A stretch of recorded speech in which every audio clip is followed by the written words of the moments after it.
चीन दुनिया का एकमात्र ऐसा देश है जिसका अपने लगभग सभी पड़ोसी देशों के साथ विवाद रहा है।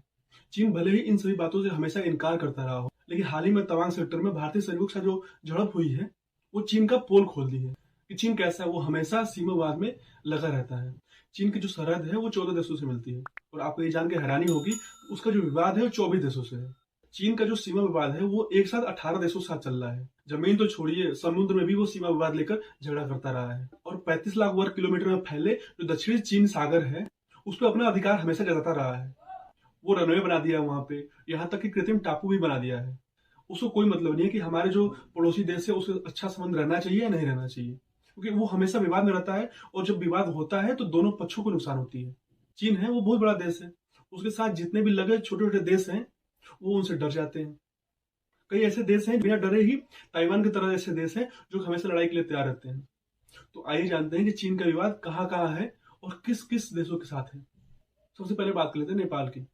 चीन और नेपाल 1415 किलोमीटर का सीमा साझा करते हैं, जिसे 1961 की संधि के अनुसार उसे सीमांकित किया गया। चीन नेपाल के कुछ हिस्सों को तिब्बत का बताकर उस पर हमेशा अपना दावा करता रहा है, यहाँ तक कि माउंट एवरेस्ट पर भी अपना अधिकार जताता रहा है और कुछ दिन बाद वहां अपना एवरेस्ट की चोटी पे अपना 5G का नेटवर्क का उपकरण लगाने वाला है। इसी साल जून में एक नेपाल का छोटा सा गांव है जिसका नाम है रुई। रुई गांव को भी चीन ने ये बताते हुए उस पर कब्जा कर लिया कि ये तिब्बत का है। अब बात कर लेते हैं भूटान के साथ क्या स्थिति है चाइना की। चीन और भूटान के बीच में जो नया विवाद है वो पूर्वी भूटान में स्थित सतेंग अभयारण्य। अभयारण्य मतलब ये होता है कि बहुत बड़ा जंगल होता है जिसमें कोई भी जानवर बिना भय के, बिना किसी टेंशन के घूम सके। इसको लेकर दोनों देशों के बीच में 495 वर्ग किलोमीटर का विभाजित क्षेत्र है। और आपको ये जानकर हैरानी होगी, 470 किलोमीटर का ही जो क्षेत्र है वो चीन और भूटान जो साझा करते हैं अपने आप में। चीन ने खुद ही 5 जुलाई 2020 को भूटान के साथ सीमा विवाद के बाद स्वीकारी है। चीन का यह दावा था कि 1986 के बाद भूटान के साथ पहली बार सीमा विवाद हुआ है। लेकिन कैसे भी करे तो विवाद तो है, या 1986 में हुआ या 2020 में हुआ। चीन से सटा एक छोटा सा देश है, उसका नाम है लाओस। 1991 में हुआ है हस्ताक्षरित सीमा संधि के आधार पर लाओस के साथ चीन 505 किलोमीटर का सीमा साझा करता है। इसके बावजूद चीन लाओस के कुछ हिस्सों पर भी अपना दावा करता रहा है। ताइवान की तरह लाओस को भी चीन अपने देश का हिस्सा मानता है। अब बात करते हैं मंगोलिया की। मंगोलिया चीन के साथ 4677 किलोमीटर का सीमा साझा करता है, जो दोनों के लिए सबसे बड़ा लंबा सीमा है।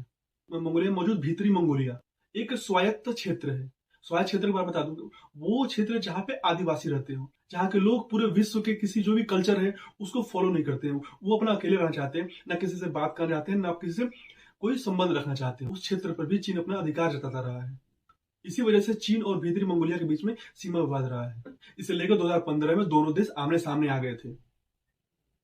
अब बात कर लेते हैं तिब्बत की। इस इलाके में चीन का भूमि विवाद काफी पुराना है।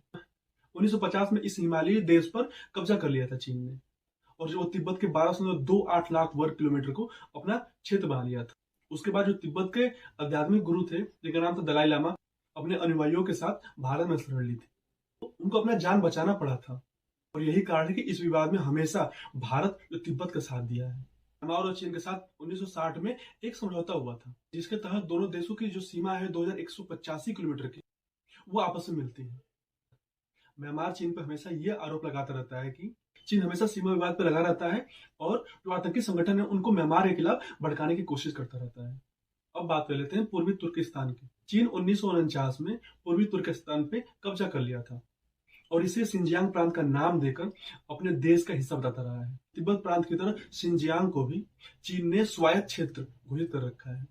अब लास्ट में बात आते हैं भारत की। भारत और चीन के बीच 3488 किलोमीटर का लंबी सीमा है और जो चीन है भारत के कई क्षेत्रों पर अपना दावा करता रहा है।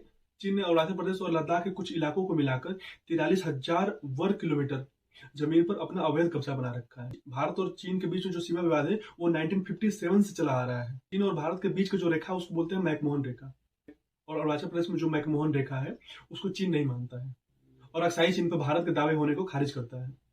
विवादों के चलते भारत और चीन के बीच सीमा का निर्धारण आज तक नहीं हो सका है। हालांकि दोनों देशों ने वास्तविक नियंत्रण रेखा एलएसी तय कर रखी है। दोनों देश अपने अलग अलग एलएसी बना रखे हैं। 1962 के भारत और चीन के युद्ध के बाद दोनों देशों की सेनाएं जहां तैनात थी उसी को एलएसी मान लिया गया। आपको मैं पहले ही बता रखा हूं, जो चीन है, जमीन तो छोड़िए, समुद्री की जो सीमा है वहां पे भी लड़ाई चल रहा है उनका।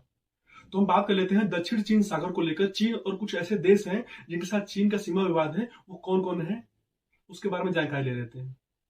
चीन का कुछ देशों से समुद्री सीमा को लेकर भी विवाद है। भारत के बाद अगर चीन का कहीं सबसे ज्यादा विवाद है तो वो है दक्षिणी चीन सागर। यहाँ चीन से सटे समुद्री इलाकों में दो विवादित क्षेत्र हैं।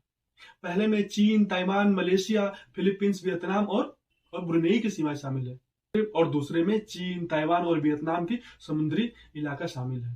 चीन का संबंध किसी से भी अच्छा नहीं रहा है, वो हमेशा विवादों में पड़ा रहता है। चीन हमेशा अपने सीमा को बढ़ाने में लगा रहता है, और यही कारण है कि जो चीन है अपने पूरे पड़ोसी देशों के साथ हमेशा विवाद में रहता है। अभी के लिए इतना ही। नमस्कार।